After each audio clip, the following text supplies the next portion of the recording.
అండి. నేను శ్రీలేఖ. రీసెంట్‌గా థాయిలాండ్ మరియు కంబోడియాల మధ్య యుద్ధ వాతావరణం నెలకొంది. సో, ఆ పాయింట్‌ని బేస్ చేసుకొని ఎగ్జామ్‌కి యూజ్ అయ్యే కొన్ని ఇంపార్టెంట్ పాయింట్స్ గురించి చూద్దాం. అయితే ఈ టాపిక్ అనేది ఇంటర్నేషనల్ రిలేషన్స్ పరంగాను, కరెంట్ అఫైర్స్ పరంగా గూడా చాలా ఇంపార్టెంట్.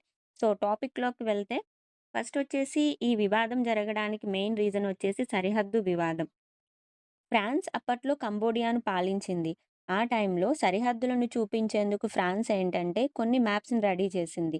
అవి స్పష్టంగా లేవు. సో, దాని వలన ఈ 2 దేశాల మధ్య సరిహద్దు వివాదాలు జరుగుతూనే ఉన్నాయి. నెక్స్ట్ వచ్చేసి ప్రీ విహార్ టెంపుల్. ఇక్కడ కనిపిస్తుంది గదా! ఇదే ప్రీ విహార్ టెంపుల్. దీని విషయంలో గూడా వీళ్ళ మధ్య వివాదం జరుగుతూనే ఉంది. సో, ఈ ప్రీ విహార్ టెంపుల్ గురించి కొన్ని ఇంపార్టెంట్ పాయింట్స్ చూసుకుంటే ఈ టెంపుల్ అనేది 11వ శతాబ్దంలో ఖమేర్ రాజ్యకాలంలో నిర్మించబడిందనమాట. ఇది హిందూ దేవాలయం. ఇందులో ప్రధానమైన దేవుడు శివుడు. దీన్ని డాంగ్రెక్ పర్వత శ్రేణిలో ఉన్న ఒక కొండపైన నిర్మించారు.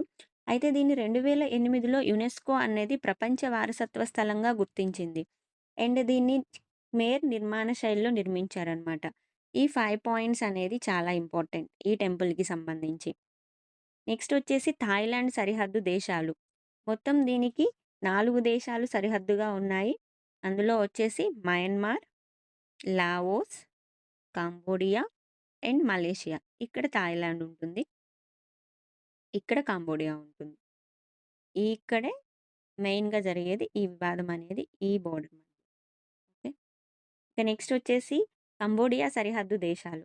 కంబోడియా ఏంటంటే 3 దేశాలను సరిహద్దుగా కలిగి ఉంది. అందులో ఫస్ట్ వచ్చేసి థాయిలాండ్, తర్వాత లావోస్, నెక్స్ట్ వియత్నాం. ఇక్కడ కంబోడియా ఉంది. ఓకే. సో, ఈ టాపిక్‌కి సంబంధించిన ఇంపార్టెంట్ పాయింట్స్ వచ్చేసి ఈ 3. ఒకటి ప్రీ విహార్ ఆలయం, 2 థాయిలాండ్ సరిహద్దు దేశాలు, 3 కాంబోడియా సరిహద్దు దేశాలు. ఓకే. Thank you.